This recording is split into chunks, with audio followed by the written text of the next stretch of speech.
The reason we're here today is for these two gentlemen on my right. Right now, they're gonna just tell you how they went from being an amateur boxing, starting out in this program, how they are to where they are today in life. But right now, I'd like to introduce Pablo Valdez. Pablo trained in our cardio gym in Staten Island. Yes, we do have a gym in Staten Island. Pablo. How you doing? Blessed to be here. So I started Common Kids at Fort Hill. This program is an amazing program. As everybody know, I went away. I did 8 years. Listen up, guys. But everybody know I went away. I did 8 years. I made a mistake, and I'm here to give back. And I'm letting y'all know, y'all get in trouble. Don't stop. Keep looking forward. Keep coming. Look at me. I came home from doing 8 years. The key is to stay in the gym. What happened when you left the gym? When I left the gym, I got in trouble. I started meeting the wrong people, and it cost me a mistake. It cost me a big mistake. So pay my dues. I'm here to get back to y'all and show y'all that I want y'all with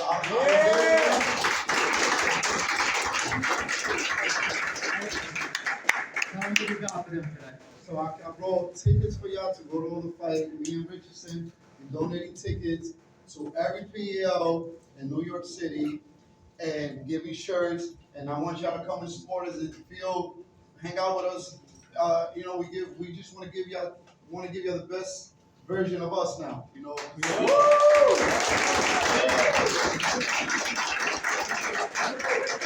This is one of the best programs you could say. I came up with Louis Collazo, Paulie Managi, Danny Jacobs, Curtis Stevens, Sadan Lee.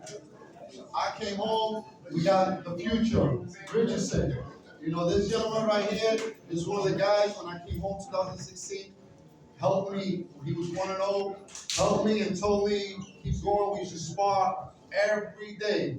In 2017, I told him, you're going to be a world champ, and look at him now. Oh.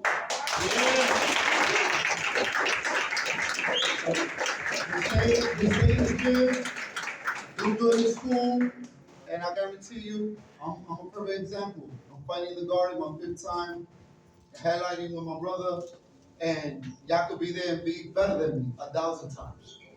Thank you, man.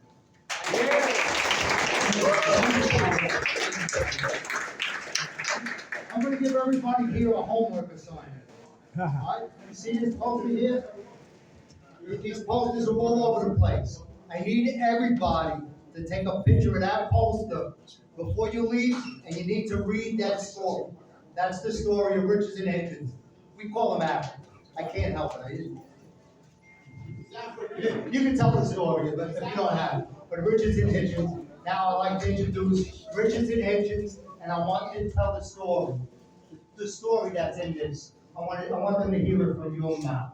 How you went from a 12-year-old kid that seen a homicide on the street and knew you wanted to get off the streets and get into the gym, and you knew boxing was your way out. Ladies and gentlemen, the super lightweight champion of the world, Richards and Hitchins.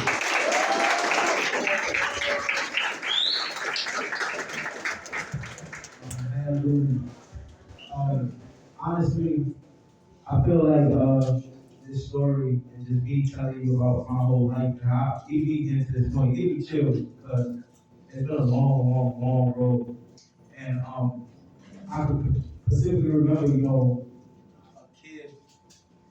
I specifically remember, me being a 12-year-old kid, and I was living right here in Crown Heights, and I just was always bad. I always wanted to fight in the street. I didn't really know what I wanted to do with myself. I didn't want to box. I just wanted to learn how to beat somebody up in the street.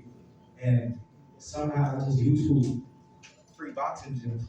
And at that particular time, this was the first gym in New York City that was free. And it just opened 3 months ago. It was the only gym in New York City that was free.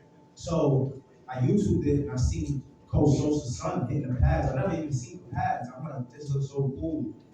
And I came to the gym. And the girl told me my first boxing move, and I said, I'm not coming back here.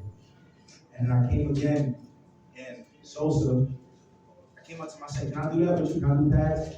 He looked at me with the meanest face. I turned back around, and heard somebody calling my name. said, who this guy talking to? He said, come here. He started showing me the first steps, my feet. He started showing me how to use my feet. And I remember 3 weeks after that, his brother Jimmy came into the gym. He was like, look at this kid. This kid's a natural. He's so talented. Look at him. And I'm like, what is he talking about? Like, okay, but he seen the talent from a young kid. And I started seeing all the young kids in the gym, B-Hop, Shoo, all these guys coming back to the gym with trophies and belts. And I said, I want to compete. I want to learn how to do that. So they took me up to the Bronx. And when they took me up to the Bronx, I competed for the first time. I won. And I lost 5 fights in a row. I told Sosa, I told Shoo, I said, I don't want to box him. I was crying. I lost to the same guy 3 times in a row. I said, I don't want to box. This story felt like yesterday. And I said, you know what? I'm gonna keep giving it a try. Kept giving it a try. And this is the pivotal moment in my life. At that particular time, Pat in the gym was funding all the kids that was here before me. I was kind of one of the kids that came a few months later, and they was funding them to go away to tournaments. And I said, Pat, I want to go away to the tournament. But Pat was like, I can't do it. I said, okay, I'm showing I'm serious about boxing. I was 14. I took a pack of candy. It was about $20. I flipped that in about a month to $500. I went away to the national championships at 14 by myself. When I came back the winner, Pat knew I was serious about boxing. From that day, Pat said, you don't gotta do nothing. You work at my store for about 2 days a week, I'll fund you to go away any tournament you want to, because he knew I was serious about boxing. From that, I went to the Olympics. From the Olympics, I knew that I wanted to be, champion. And I remember at that time at 13 years old, I remember it was such a big deal when Marcus Brown made it to the Olympics. It was something like this, so big. And I was like, why is this guy so important going to the Olympics? I said, you know what? That's my first goal. I don't need to make it to the Olympics. And slowly but surely, I made it to the Olympics in 2016. But I'm just here to tell y'all, days when I didn't believe in myself, days when everybody else believed in myself and believed in me and I didn't believe in me, I still kept going. Days when I did believe in myself, I still kept going. I never knew I'd be world champion. I never knew I'd be here in the sport of boxing, but I always kept dreaming. I always kept striving. And this is what I wanted to tell all the young kids here that's looking to be something bigger than what you are now. Don't stop, because nothing in life is going to come easy to you.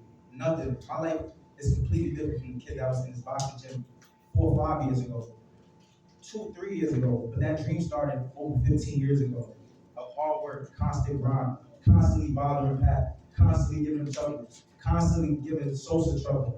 My coach Lenny, Coach Benny, all these guys believed in me since a young kid. And I pushed my dream to the limits, and now I'm here fighting at MSG for the first time, headlining New York.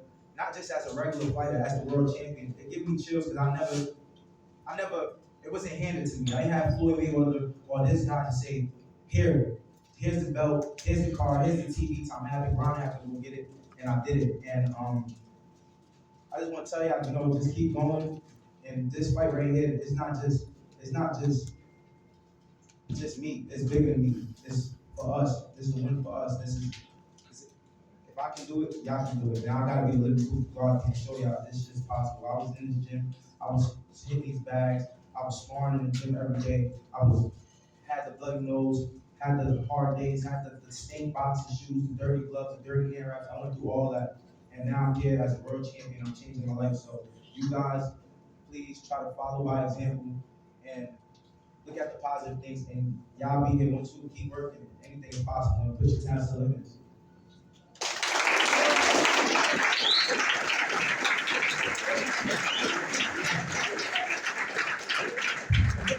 Everybody that follows Hitchins' career knows that he has a badass jab.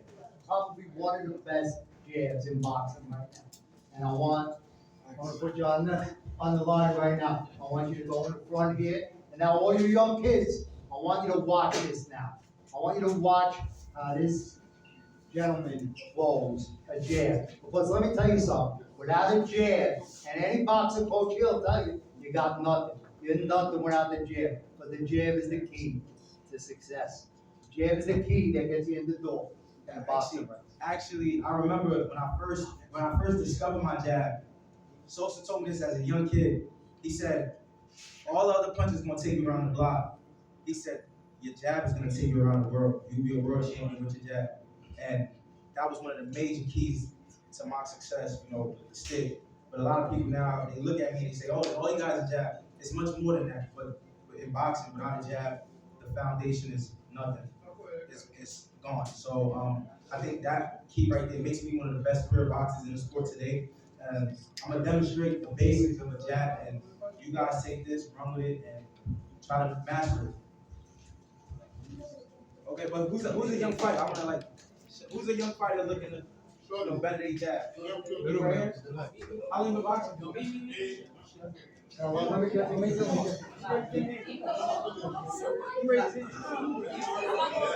on, you're a new guy. You're a new guy. What's your name? You ever boxed before? And it's your first day in a boxing gym? First day in boxing gym? What about you? What's your name?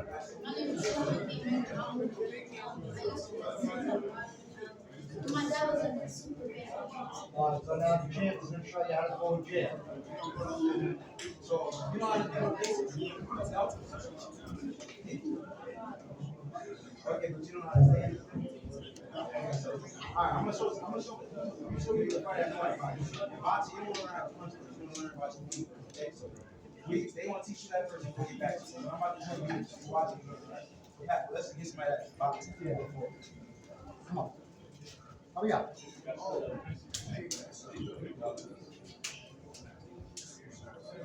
know you know how to throw jabs. You've been in the gym for a little minute.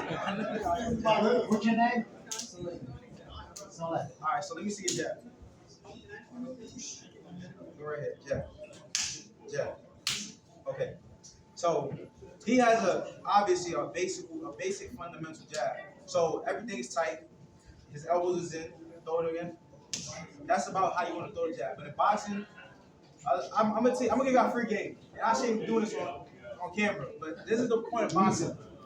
You can learn the hook. You can learn the right hand, you can learn the jab, you can learn the uppercut. None of that matters if you don't know how far to throw it from and when to throw it from. That's the key to boxing. That's your distance. That's the distance, that's the timing. So in boxing with a good jab, it's all about the timing. That's what makes my jab so different from everybody else. I know when to throw it, and I know the right distance to throw it, and I know the timing on it. So he's throwing a perfect fundamental jab. A jab is basically, you got your elbows in, you want your elbows in as possible, and you want to snap it from here and rotate it. When you rotate it, that right there, it cuts people in a boxing gym. It cuts people, and it gets the full impact. And you bring it back to protect that side. So it's always hit and don't get hit. You hit, bring it back, and don't get hit. So you take that and do what you want with it, but always remember in your head, it's all about the timing. You disrupt timing with feints, rhythm, and different things. So that's the key to the jab, and hopefully y'all guys take that and do great things with it. Now we're going to do a question and answer thing for both Palbo and Richardson. All right, Richardson here. We got a couple of questions.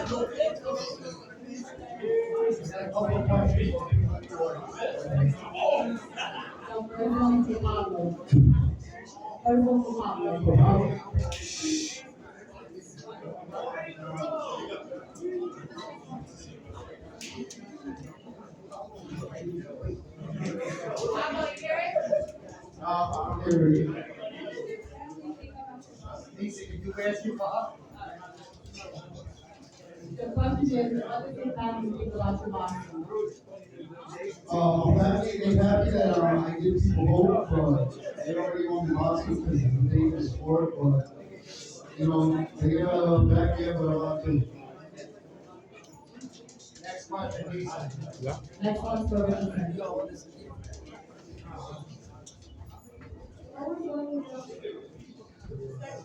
Say it again. Hard work.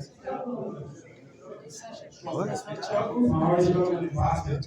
My hardest struggle in boxing was actually learning boxing, learning that I am talented and I am good. When I first started boxing, a lot of the kids just started before me, but a lot of the old guys and people around me knew that I was gonna be something, I can do something in the sport, but overcoming that and believing in yourself and knowing what you have, that's one of the biggest struggles. It's like, you never know what you got until you go out and prove to yourself. So, just going out there over and over and having to prove myself that I'm actually, belong where I'm at. So, that was one of the struggles. That was more mental than physical. He's up. Speak up.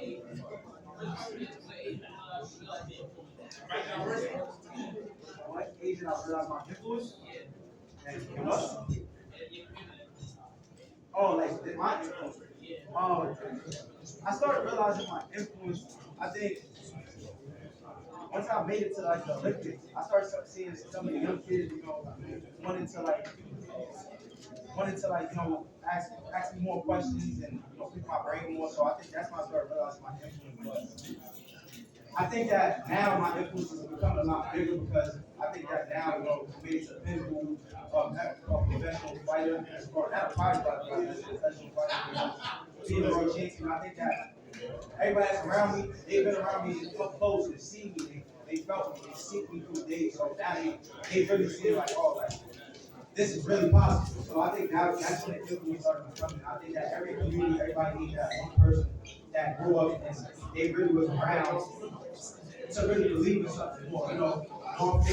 Virginia had it, or Michigan had a Richard Shields. So you always want something. So I think that's why now I think definitely becomes a lot more bigger.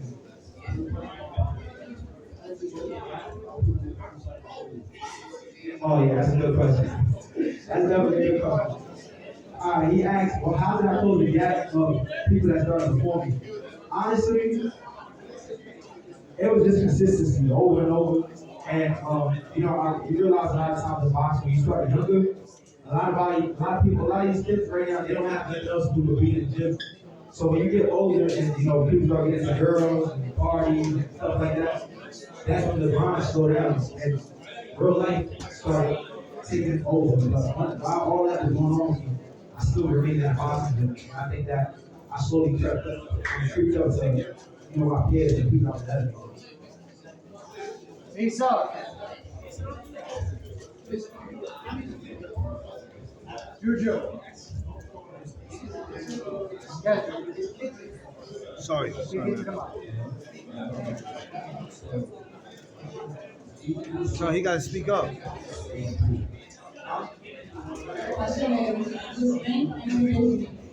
Guys in the back, can you lower your voice? Thank you. Who do my strength and conditioning? No, do you do strength and conditioning work? Yeah, I do strength and conditioning work. How important do you think it is to box? It's super important. I wasn't doing strength and conditioning before, but now I teamed up with, New York legend and Scooter, a crazy old man. But Shout out to Scooter. shout out to Scooter, but he got me in some of the best shapes for the biggest fights of my life, and he's my secret weapon. So strength and conditioning is definitely important, but it's not more important than boxing skills. Now I got a question. How important is this diet? Eating right. Now this is for every kid in this gym. How important is it to eat the right foods? I'm now learning that. I know, but you never knew before. Yeah. I was one of the guys that only eat healthy in camp, to be honest. But I'm thinking longevity now in the sport. I don't want to be one of the guys that retire at 32, 33. I think that with my talent, I could do a lot of big things in the sport of boxing, make a lot of big events, a lot of big fights. So dieting is important because that gives you the longevity. You don't got to put yourself in too much strain on your body to lose weight. That's how when you get older, people start getting, certain type of sickness and stuff like that, but losing so much weight and putting their organs through that stress as a young fighter. So you want to make sure that you make weight the right way. You want to make sure that you live in the right way and die in the right way because that gives you the longevity in the sport of boxing. So that's vital. I got all right. One more question. Make it a good one. So there. What, do you think your success came from having a free program, like House of Kids? Yeah, that was the root of my success. I think with everything in life, you need a lot of different things to mix in, So I think that this gym was the outlet to me pushing my talent to live in. I had great coaches in there, I had a talent, and I had a facility, and all free. I mean, big things happen out of that. You know we're opening up in the Bronx, right? Yeah. We gotta be there, grand opening. That's gonna be special. Twice the size of this gym in the Bronx, coming soon, coming in July. I do wanna say- Another free gym. I do want to say this, without the Cosmic Kids program, I like wouldn't be what it is right now. Without power, No, without Palbo, without the NYPD yeah, box. of course, That's what but I represent. you represent that, but I gotta give you your power personally because you were the guys, you associate with one of the guys that helped build this foundation, you were role models for these kids, and you did more for me than just a boxing. So I gotta give you a flowers, and I appreciate that. I'm world champion.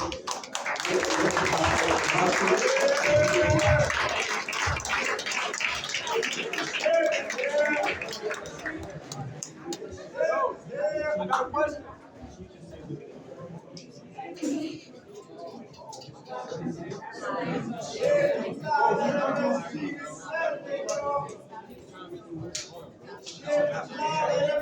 Sale.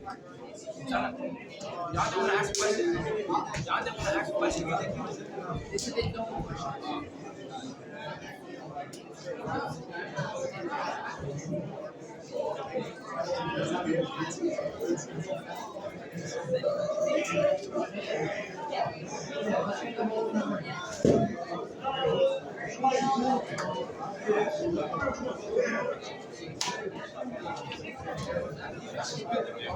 Everybody don't go away, because African's gonna be here till 6 o'clock. He's gonna go work out with you all, and then we're gonna have a con.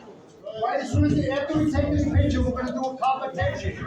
We're gonna give away a bunch of tickets to the fight on Saturday. I know what it is. No Duck Zone podcast. Let's go.